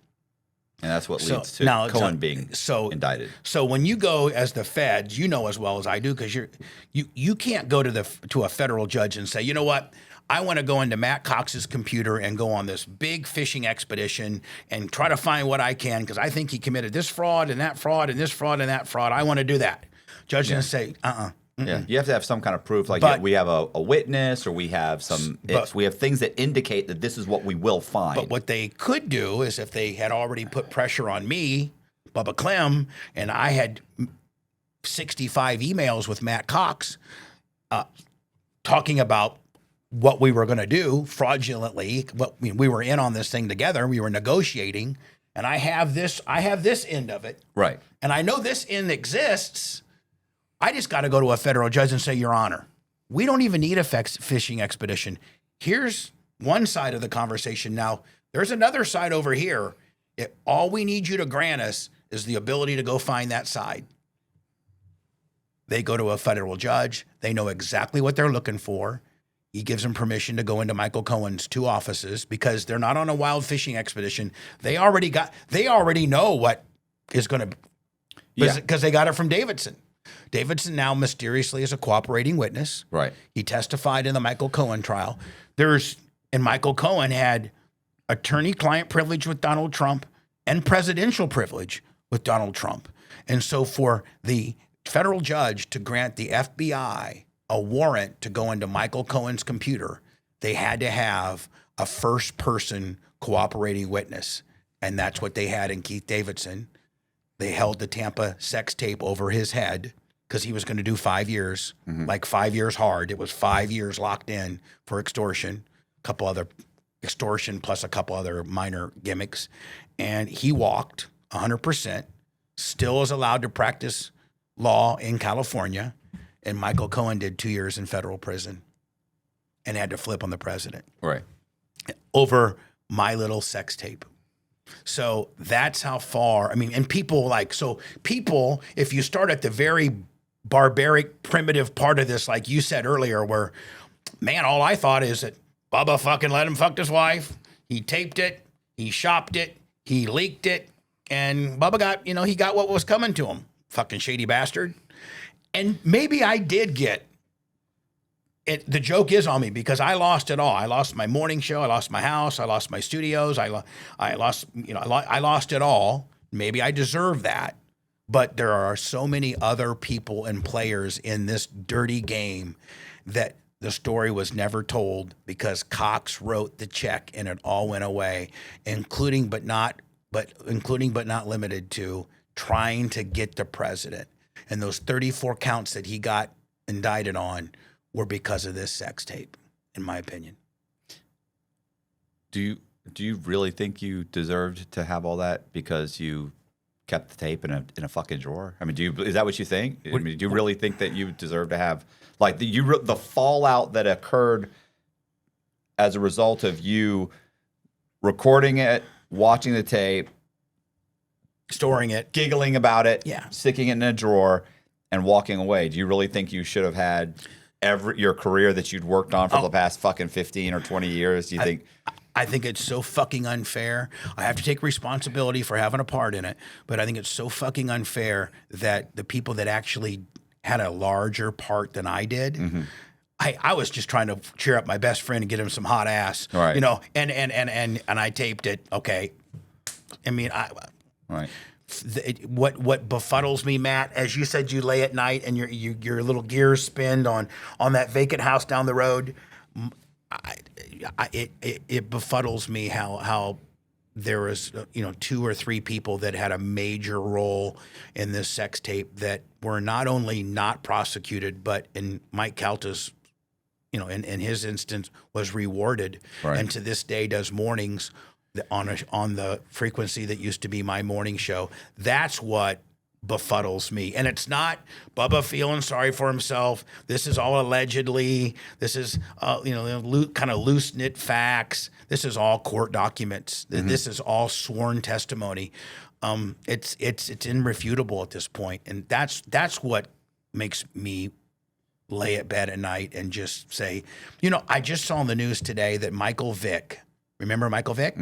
The guy who was a famous football player, and he had a dog fighting farm. Yeah. Remember that? And he was so mean to these dogs that he would actually, if a dog wasn't a fighter and it was just kind of a good dog, he would put it in a 55-gallon bucket full of water and then run electricity through the water. And I didn't know that. He would cut dogs' heads off. And he went and did 18 months in the Fed. He went and did 18 months in prison. The NFL let him back into the league, and he went with like 2 or 3 different teams. Didn't have near the career afterwards, but had a career. I never did anything like that. Right. I mean that's really bad as far as, that is barbaric. He did 18 months in Fed. You know how that is. I mean, that's not a slap on the 18 months in feds. I mean, it might be a slap on the wrist in the world you live in, but that's in today's society, that's pretty bad. 18 months in federal prison is pretty bad. And he went on, 5 years after he got out of prison, he went on to work as a Fox analyst. And now he's going to be the new head coach for Virginia Tech, making $5 or $6 million a year. And it's okay. He gets a second chance. And look at him, all the other people that have fucked up that have gotten second chances. And did I fuck up that badly? Like if I had touched or I had, if I had done something, there's some stuff that you just can't. You don't get a second chance. No, there's some shit that you just don't get a second chance on. But, for what I did and the penalty that I pay and the penalty that I continue to pay and how I'm perceived as the fucking bad guy in this particular area, I think is very unjust, and it just shows you it's the ongoing theme in the documentary is the good old boy network. And when I was at my strongest and most powerful, I would call these politicians out when they would misstep or do things like that. And I think for the rest of my life in this particular town, I'll be paying for my loud mouth and me holding people accountable. And so no, I think it's pretty fucked up. Not only is it fucked up that I have to continue to pay for it, and I deserve some of it, but for the one person who sent it to Gawker to walk scot-free and to still be at that job just blows my mind. It blows my fucking mind, Matt.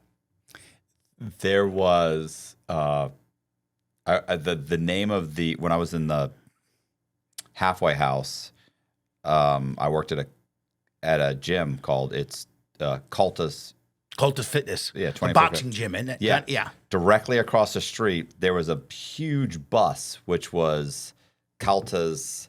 It said Cultus, not for the gym, but it was for the Morning Man. Yeah, and he's got this massive bus, and I used to stare at that bus all the time because, of course, I'm working at right, and it's spelled the same, I think. Yep, same. He doesn't own it, nor does his family, but it's the same exact spelling. Oh, okay. And he doesn't own the bus? No, he doesn't own the gym. No. The Morning Star doesn't own the gym, but the morning radio guy doesn't own the gym. But right. I saw this. He's got a massive bus there that has his name on it. Oh yeah. He's got a big bus that has a big touring bus that is little cover band. They have his cover band's called Pitbull Toddler. They play 80s rock and roll covers. Still on the radio, and he's still on the air to this day. And and let's not forget. I think I left this part out, Matt. He started out as an intern for me back in 1992. He worked for me for 8 years. From 92 to 2000, Mike Calta was kind of my schlep boy, kind of my, my do boy. And in 2000, I just couldn't take his laziness anymore, and I fired him for a much better guy, Brent Hatley. But yeah, so he worked for me. He saw the template of success. He saw he saw the kind of money I was making, the kind of lifestyle that I lived, and he wanted it. And guess what?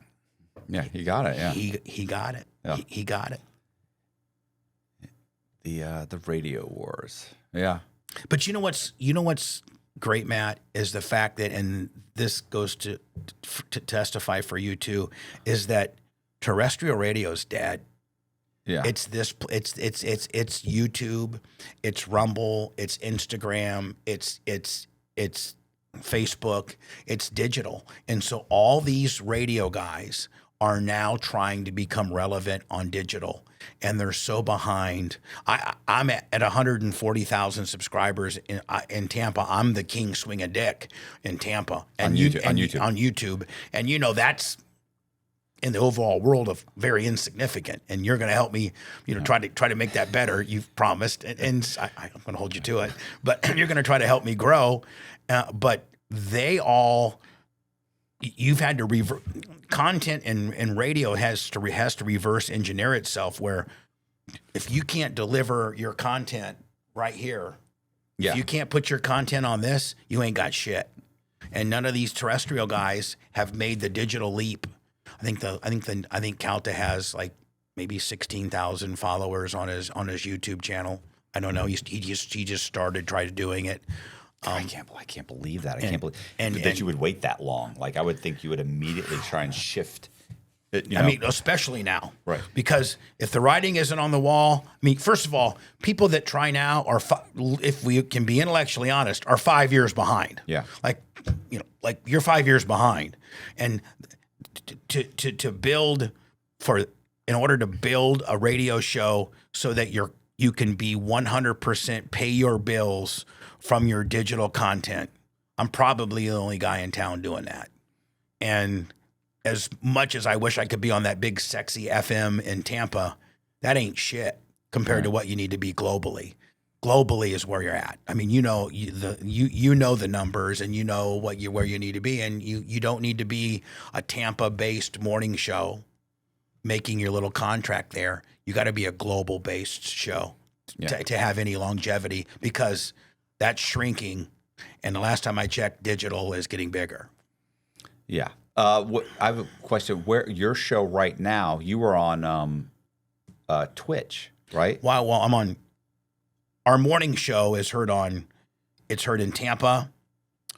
This is radio. Yeah, radio. Okay. So it's heard in Tampa on AM 820. It's heard in in Panama City on a big FM. It's heard in Fort Walton Beach, and it's heard in Phoenix, Arizona. So those are my 4 terrestrial affiliates. But then that same show that we do is on at the same time on Rumble, YouTube, Facebook, X, locals, digitally. So when we're doing our morning show visually, that's where it's in our big sexy one, of course, is YouTube. And that's what we try to concentrate on.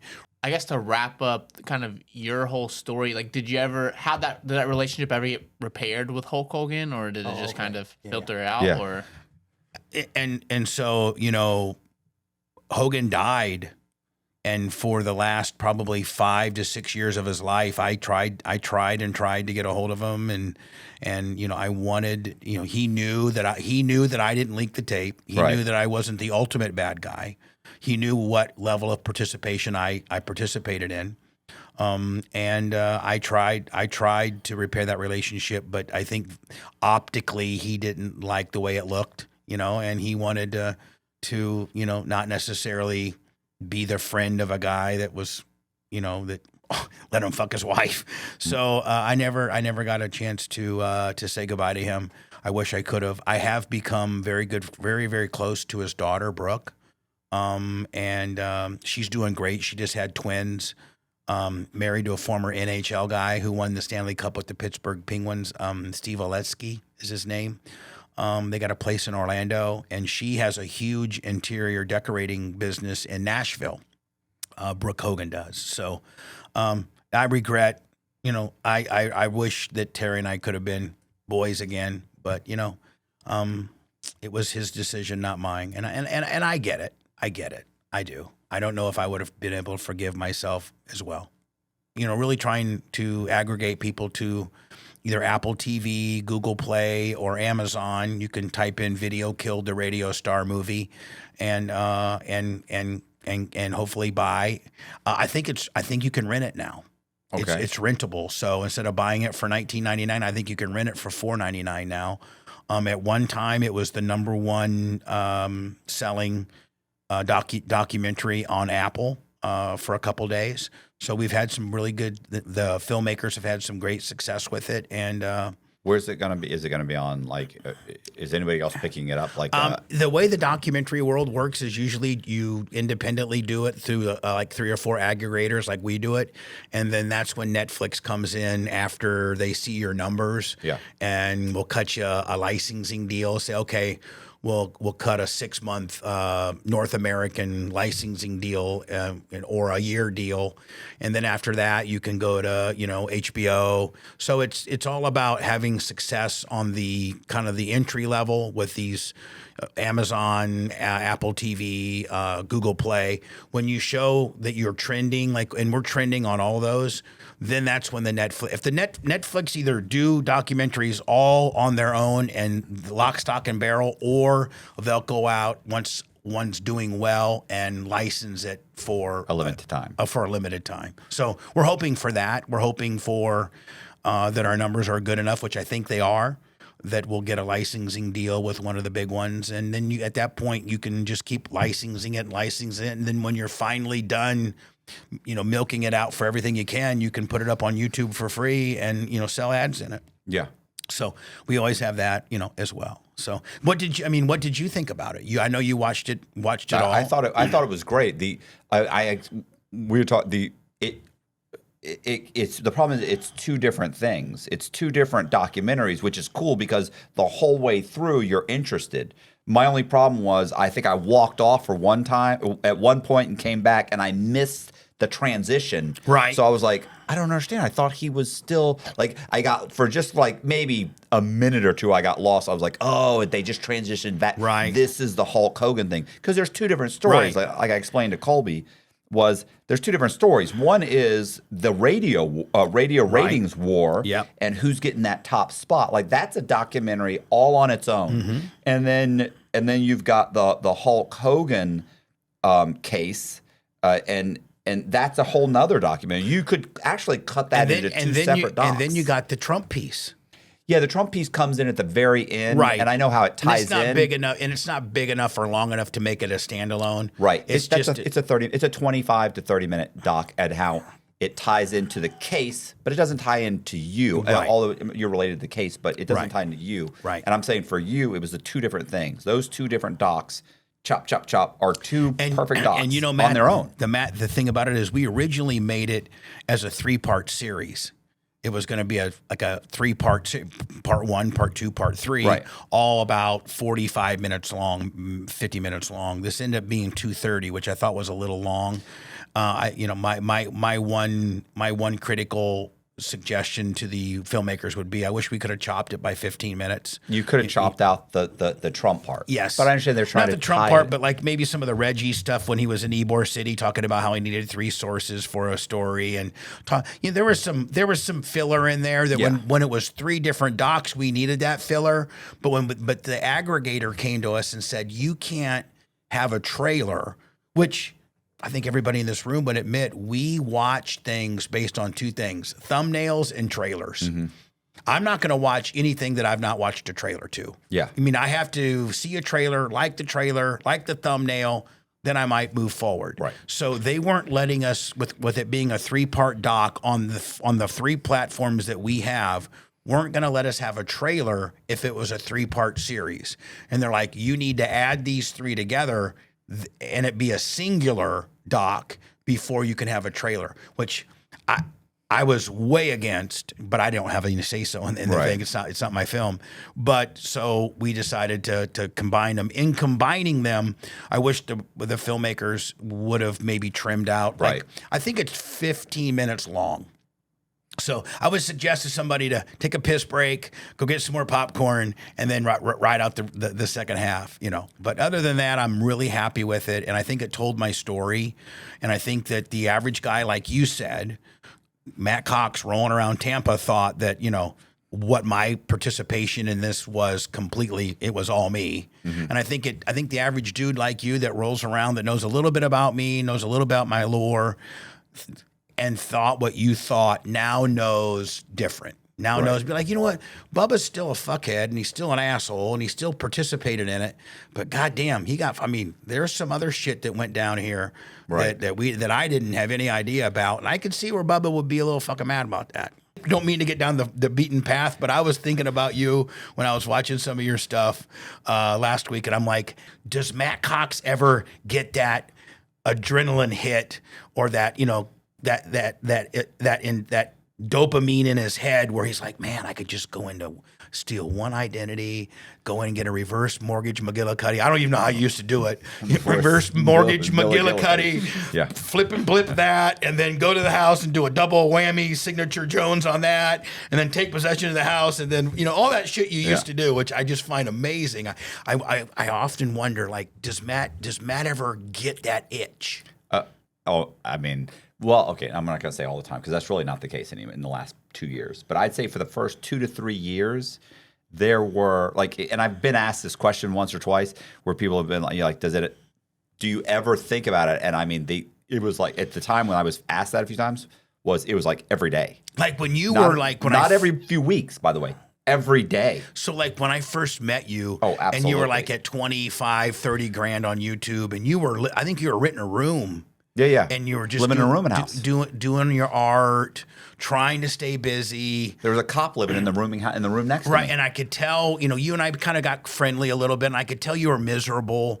You just seemed miserable. You did. You seem like you got a whole nother glow about yourself now of confidence. But you were miserable back then, and so I wonder, like back then, I was like, man, I can just go down to the Truist and do a reverse Jones McGillicuddy and get this fucking HELOC on this double whammy mortgage, and like, did you think that stuff? There was and when I would drive so the rooming house that I lived in, it was, I always say rooming house, but it was actually in a nice area. I used to drive by this house that was on the river or on the lake. Like this is in Land of Lakes. Yeah, it was on the lake, and it was, I don't know, 5 houses down, and it was you could tell nobody lives there. You can tell it's like somebody's mowing the yard every 2 weeks, but nobody lives here. Probably some snowbirds or some bullshit like Yeah, that. Yeah. And boy, I used to drive by. I think, man, that thing's worth fucking $400,000 or $500,000 just right on the lake. Right, the house across the street's $250,000, but that thing's on the lake. Right. And I was thinking, and I would see the commercials where they would buy your house. They cash for houses or yes. yeah. And I mean, nobody's there, and I was like, oh, I mean, it was like it was tormenting me. And I was driving by, nobody would know. I could do this. I could do it. Oh yeah. And I, in a way, would you start going through different scenarios that you could do? Oh, of course. Yeah. I would lay in bed. I think I've mentioned this before. Is that literally thinking about fraud at that time? Because I don't really do this anymore. If I was laying in bed at night, your head races, right? Sure. Yeah, nonstop. So I'm laying there. I can't sleep. I would start laying out a fraud. It's so comforting to me. I don't even get to the point. Would that be almost like counting sheep to you? Like that? Straight to sleep. I don't even get to 50 or 100 sheep, or I don't even get to the point where I'm taking the money out of the bank. I don't even get that far. Just the idea of setting it up and how are you going to get the fake identity and how are you going to... And you got the house that's over there that you got to go by every time. Of course. And then it became, after that I moved out of there, then it was like, how easy is it to just go and rent an Airbnb? Right. I go rent an Airbnb. I can list it, go down, satisfy the mortgage on it, list the property, and just sell that property a couple of different times or borrow against it. And I just have to pay for 1 week at the Airbnb. And I mean, how do you do that? Well, you get the debit card here. You do this. You can do it through the mail. You get the debit card. Where do you get the fake IDs? You can go survey homeless people, or you can go online and put an ad. You can do that. And this is just... And then... Sleep, right to sleep. You might want to try Ambien. Yeah. But if you sleep hot at night, you know how disruptive that can be. Whether you're having trouble falling asleep, you're waking up sweating in the middle of the night, or all of the above. That's where Ghost Bed can help. As the makers of the coolest beds in the world, Ghost Bed is your go-to for cooling mattresses, cooling pillows, and cooling bedding. From their signature Ghost Ice fabric to patented technology that adjusts to your body's temperature, every Ghost Bed mattress is designed with cooling in mind. So whether you want a plusher mattress that cushions your shoulders and hips, or a firm option with exceptional support, your Ghost Bed will keep you cool and comfortable all night long. When you purchase a Ghost Bed mattress, your comfort is guaranteed. You can try out your mattress for 101 nights, risk-free, to make sure it's the right fit for you. Plus, they offer free shipping, and most items are shipped within 24 hours. If you're not sure which Ghost Bed is right for you, check out their mattress quiz. You'll answer a few questions and get a personalized recommendation. Just visit ghostbed.com/Cox and use code Cox at the checkout. So I did. It wasn't until But you've kind of you're not that's no longer. No, because was that kind of like your comfort food? Kind of like your comfort area? Yeah, the area that you know. I think that's obviously when people get out of prison and they get frustrated because they can't get a job paying their own bills. What do you go to? You go back to what you did. What you know. Right. This is how I know I can pay my bills. And so that's what I would think about all the time. And I even had conversations with my wife, now, which was my girlfriend at the time. And I told her, you've been with Jess for a while, haven't you? Since the halfway house. I mean, when you were on and off, we broke up once or twice, but yeah. Well, when you did my show, you were with yeah, absolutely. Yeah, we might have broke up for a month here, 2-3 months here. But you would have to talk to her and be like, hey, listen, I got these impulses. Oh, I've mentioned it, and she's been like, listen, you're doing the right thing. You're on the right path. You're going to keep doing what you're doing, and if you never make it, you're just now making your bills, just keep going. You don't ever have to make any, it doesn't matter. You're doing the right thing. Right. Just be that person. Right. Remember what it was like to be in prison, and you would have done anything to be in the position you were. Like most times, most people, when they look back on their life, if you could look back on a time when you think, I would have done anything. I was at a low point. Yeah, I would have done anything to be in the position I'm in right now. Right. Like imagine when you were a kid, you would do right now, even at your lowest point, you probably would have done anything when you were in your early 20s to be in the position you were at your lowest point. Yeah. At my lowest point, 2017, I'd already established myself as a big-time shock jock. I'd made a ton of money. Now, I'd lost it all, but I'd established a brand. You can still pay your bills. Right. I could still pay my bills. You were probably never went back to driving a piece of garbage car. You were probably still, even at your lowest point, were probably still driving I still had an F-150. Yeah. Brand new. Hold on, can I tell you vehicle. something? My sister co-signed on it, but I'm still driving it, making the payments. Yeah. But you're right. Even at my lowest point, as I was aspiring to be a radio personality, making $7,500 in Terre Haute, Indiana, yes, my house is getting foreclosed on. Yes, I'm losing my building. Yes, I owe the IRS $318,000. Yeah, it's real bad. But and I had thoughts of. I really did. I mean, then I think, okay, I got a son. Yeah. That's the most selfish thing you could ever do. That's really a pussy chicken way out. I can hire an IRS guy and get on payments or, make an offer of compromise like I did and they took. So even at my lowest point when I thought that, I still had my body of work to go back upon, So probably you're thinking, when you're at the halfway house, doing your drawings and stuff, you're like, it still beats not being fucking locked up. Yeah. Yeah. Now, but when you're locked up, is it really that bad? Is it the worst? See, because that's one thing I can say that I've done a lot of but I've never been locked up, and so I feel as if I'd go crazy. The only problem is it's getting acclimated. The first week or two is like horrible. The first few months. After a few months, if you knew I'm going to prison for 1 year, it'd take you a couple months to be totally okay, and in the last 8 months or 9 months, you'd be perfectly fine. It's those first few. It's kind of the. You don't have a cell phone. You don't have, of course, now it'd be even worse because you got the constant entertainment with an iPhone. Right. But, it's the lack of all that personal content and the freedom. But once you get acclimated to that environment, you can get used to anything. Yeah, but you became kind of the it factor in jail because didn't all the guys would come to you to help write their shit, and you were like the Einstein of the whole operation, so that you were kind of but in jail you were kind of like the slinging dick in jail. If there was a question to be asked, go ask the fucking fraudster that knows everything. Yeah, that probably brought a lot of swag in jail, didn't it?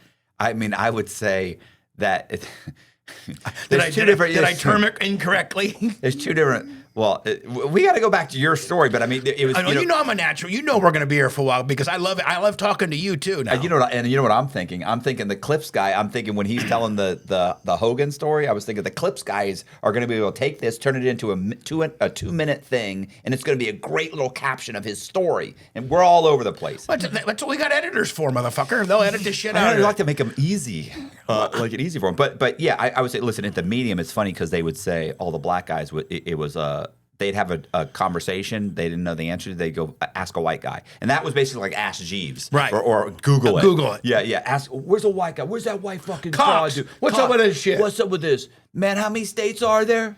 50. You know what I'm saying? Washington State. That's the same thing, right? It's D.C. It's Washington, D.C. Same as the state. They're two different things. Oh, well, really? For real? It's like, oh my God, you guys. But then when you go I went to the low, from the Medium to the low. Now, was low cool compared to medium? I liked the Medium because you had your own cell. But at the low, there were smarter people at the low. Right. There were more guys you could have a conversation with and talk to. So. And they're there and the low for a reason because most of them aren't stabbing people. Right. Right. Not that there's not, like, really, some of the most violent fights I saw were at the low. But did you ever watch Mayor of Kingstown on Paramount? Is that the one with Jeremy Renner? No, I don't think so. But I've heard of it. It's all about prison. It's all about prison, and it's about how the outside emulates the inside. And if you got a chance to watch it, you've got to watch it. So it's about the mayor. It's in this make believe town of Michigan called Kingstown, Michigan, and the main the main employer is the penitentiary is the thing. Well. The warden is the warden, but there's a guy, Jeremy Renner, who knows all the heads. He knows the guy who runs the blacks on the outside. He knows the white supremacy guy who runs the outside. He knows the Latin kings and the Russians. And all these heads of these would report back to him to get word into the prison. So he had a direct connection to the warden where he could go into the prison and get stuff done. So it's so good. It's so good, and I don't think that prison really is like that. No, it's like when people watch Oz. It's like, what? Come on, stop it, bro. That's not happening. That's Right, like, right. Making bombs. Right.